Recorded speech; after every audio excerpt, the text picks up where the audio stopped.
Strategic Planning Board. I'm Councillor Brian Buddicombe. I'll be in the chair for items 1 to 8 on today's meeting. For item 9, the Vice Chair will be taking the chair, and I'll explain why when we come to declarations of interest.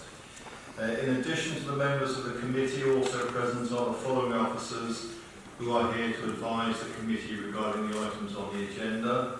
And they are from the left, James Thomas, Senior Planning and Highways Lawyer, Paul Wakefield, Principal Planning Officer, David Malcolm, Head of Planning, and on my left, Sam Jones, Democratic Services Officer and our Clerk. We'll also be joined later on for other items by Gareth Taylorson, Principal Planning Officer, Daniel Evans, Principal Planning Officer, Deborah Ackerley, Principal Planning Officer, Robert Law, Senior Planning Officer, and Paul Griffiths, Major Projects Officer. And we'll welcome also Councillor Clowes, who has joined the board in place of Councillor Moss. I will now explain how the committee will operate. The Planning Officer will introduce the item, show slides, photos and plans regarding the site. I will then invite any registered public speakers to address the committee. If anything which the public speaker has said was unclear, I may allow members to ask questions of clarification. Once they have spoken, the public speakers will be asked to return to their seats. The Planning Officer will respond to any issues raised by the public speaker, and then members will be able to ask the Planning Officer questions before moving to debate the item. When the debate moves to a close, I will check whether the officers have any final advice to give, and that the terms of the resolution which will have been moved and seconded are clear to all. A vote will be taken, and the result of the vote will be reported to the meeting. This meeting is being audio webcast, and the recording will be uploaded onto the Council's website. I've also been made aware that some members of the public are video recording today's meeting. I can see one person with a camera there. This is a public meeting, so you're welcome to record it, but I will say to everybody else, if you do not wish to be in the video recording, please make your request known to the person with the camera. Today's meeting is part of the democratic process. There are items of business, as we know, on today's agenda, which both members of the Council and members of the public have strong and passionate feelings about. That is a great thing, and people are encouraged to express these views freely. In doing so, I will make it clear they must do so in a respectful and courteous way. And that is an essential part of democratic engagement. People can and must have their say, but they also have a responsibility to conduct themselves appropriately. And I'm sure that we will all make sure that we do that during today's debate. So let's have a good, open and respectful debate, and contributions from members of the Council and members of the public are very welcome. Thank you for coming along today. So we'll move on to the agenda with apologies for absence. Sam? Thank you, Chair. We have apologies for absence received from Councillor Mannion, and we have Councillor Liz Braithwaite here as substitute, and we also have apologies from Councillor Garnet Marshall. Okay, so declarations of interest. I think I'll start. On the first agenda item, we will all have had, I think, communication from Richard Buxton Solicitors, and many of us may have also had email communication from Tim Rocker, parliamentary candidate. I would personally declare that Tim Rocker is known to me as a party colleague and also a friend, but I've never discussed this item with him. And also from myself and the public speakers, Jeff Thompson is known to me. And then on agenda item 220785N, I think we've all had a communication from the objector, Mr. Chapman. And on 240130C, I've had correspondence with the agency's applicant. I'm not sure if everybody else has, but they have, so that's on behalf of all of us 231174M Dawson Farm at Bosley. This was heard at Northern Planning 2 weeks ago, and because of the nature of it, has to come here. I was substituting in Northern Planning, and I spoke and voted on this. And I am predisposed rather than predetermined, but to ensure there is no appearance of predetermination from the chair, as I was at the Northern Planning Committee and spoke on it, I will be vacating the chair for that item, and as I said before, the Vice Chair will be chairing that item. So, any other declarations of interest? Councillor Edwards. Thank you, Chair. Last Friday for the site visit, I had a really bad day. I fell off my motorbike on the way to the Bosley site visit, which is 23/1174M, and I arrived actually at the site after everybody else had gone. I did speak to the farmer there, but I didn't in any way speak about this planning application, simply about farming matters, and I feel that I'm not predetermined in any way. Thank you. Okay. Councillor Braithwaite. Yeah, thank you, Chair. In the interest of openness with regard to 234152M, I attended the Economy and Growth Committee meeting where the Poynton Pool petition was noted. I have not predetermined the application. Thank you. Councillor Ken Edwards. Thank you, Chair. In relation to application number 231174M Dawson Farm, Buxton Road, I too was at the Northern Planning Committee and spoke because this recommendation will be coming to strategic planning. I spoke actually in favour of it at that stage in general terms, but I am certainly not now predetermined in any manner whatsoever. I'm very, very interested in the debate, and I will vote according to the overall information provided. Thank you. Thank you. Councillor Clowes. Thank you. As Councillor Braithwaite, I was at the Economy and Growth meeting where the petition in relation to 23/4152M was presented.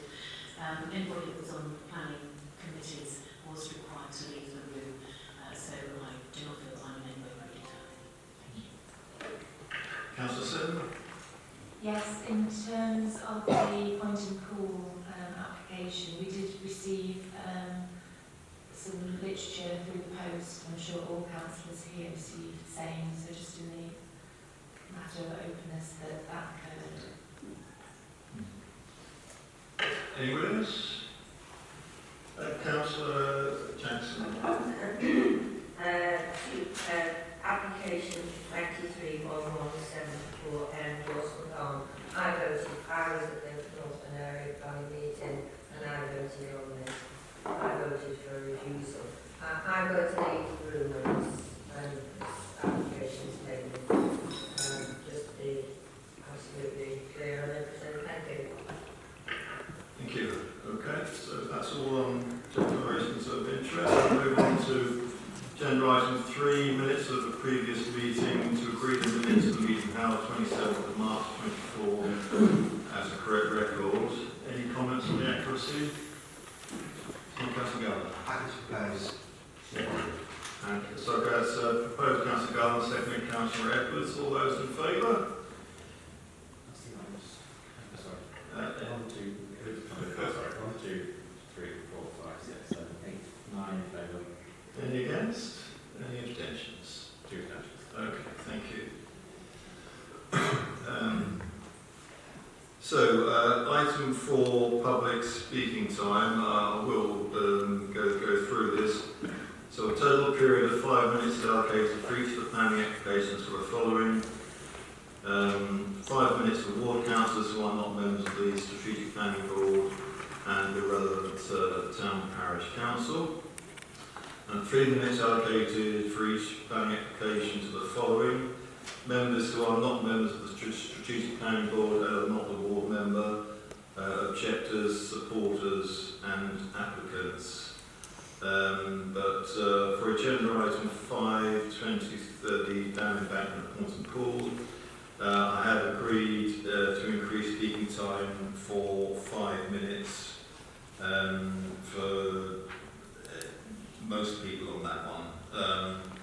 Then there's the members who are not members of the Strategic Planning Board, objectors, supporters and applicants. And also for application 231174M Dawson Farm.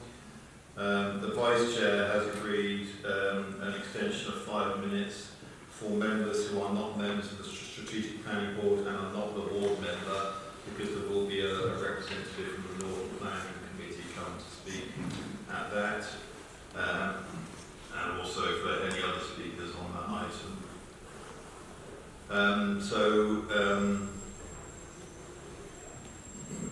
we'll move on to the main applications then. So agenda item 5, application 234152M, the down embankment at Poynton Pool Reservoir, Poynton Park, London Road North, Poynton.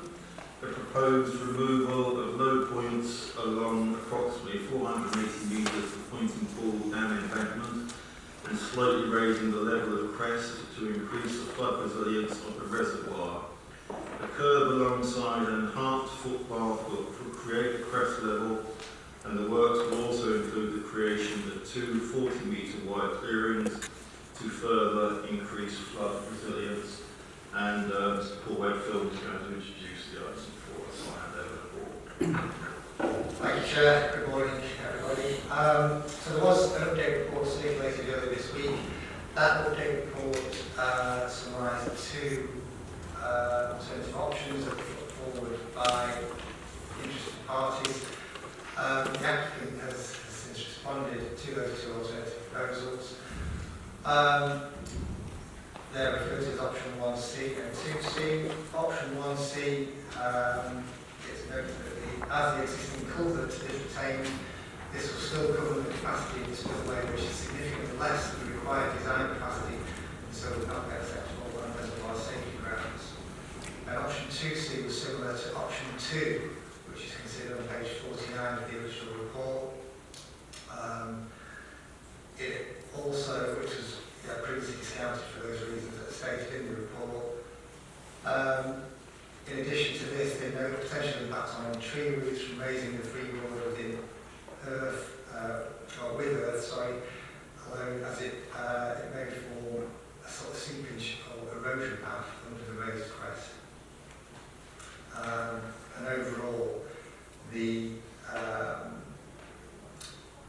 it's considered it would meet the relevant standards set out in the Guide to Floods and Reservoir Safety. The embankment crest needs to be level to within plus or minus 6 millimetres to ensure that it overflows uniformly all the way along.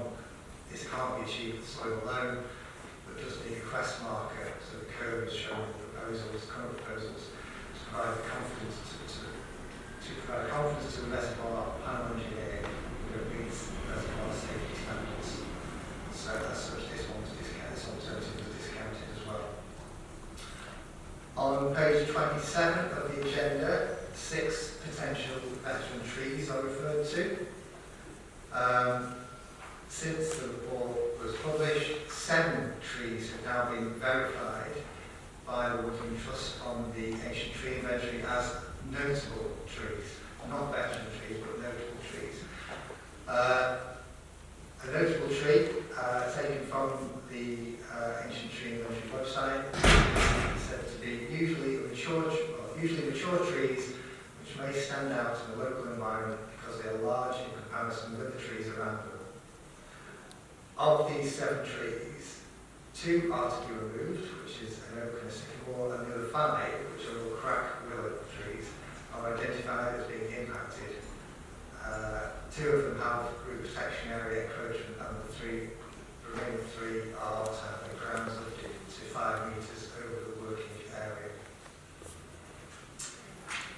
Also, since the original report, 2 letters have been received from the local MP, 1 requesting that the application is withdrawn from the agenda to allow further consideration of alternative options, and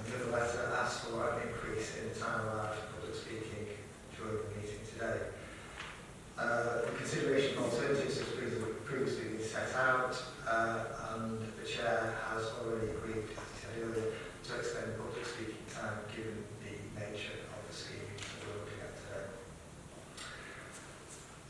Next, again, as the chair did refer to, I think it was received by all members, a letter was received from the solicitor acting on behalf of Friends of Poynton Pool. The letter reiterates points previously made, notes the harm that is identified within the officer report, and again requests the application to move from the agenda. And then finally, in terms of updates, a heritage impact assessment has been submitted by the applicant, which concludes that there would be harm to the evidential, aesthetic and communal interest of the neighbourhood planned heritage sites of Poynton Pool and Poynton Park, which is similar to the conclusions that are set out in the officer report. The resultant harm to the significance of the non-designated heritage assets is concluded to be less than substantial. So, turning to the presentation.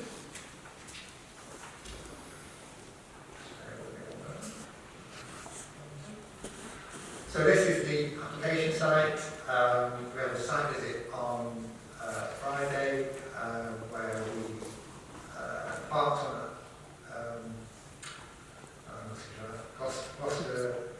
Glastonbury Drive, sorry, on Glastonbury Drive, which is just almost opposite the very southern end of the site here, on the other side of London Road, north, across the road, enter the site, and then we walked all the way up, and then within the application site, and then walk back down the main road just to view the site from both sides.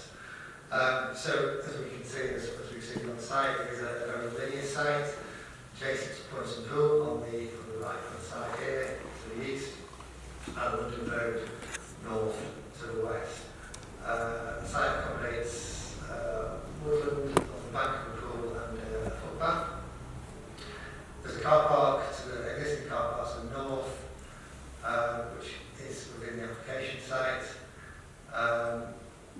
And the site generally is located within the settlement boundary of Poynton, is allocated as an area of protected open space, and is a local wildlife site. And then, as I've touched on earlier, Poynton Pool and Park are identified as neighbourhood plan heritage sites in the Poynton neighbourhood plan. And the boathouse opposite, which is this grey structure here, just there on the opposite side of the pool, is on the local list of historic buildings. So this, just to show the site a bit in a wider context, you see this dark area here being the pool, the application site running along its western bank. The full length of the bank is about approximately 800 metres. The application site starts approximately here and runs northwards for about 500 metres in total. You can see, so the pool is located to the north of Poynton, settlement of Poynton. To the east of the side, we've got Poynton Park, which is the sort of open area here, and that's surrounded by residential properties, as you can see. To the west, we've got open fields, and then this tree line shown here is Poynton Brook, and then beyond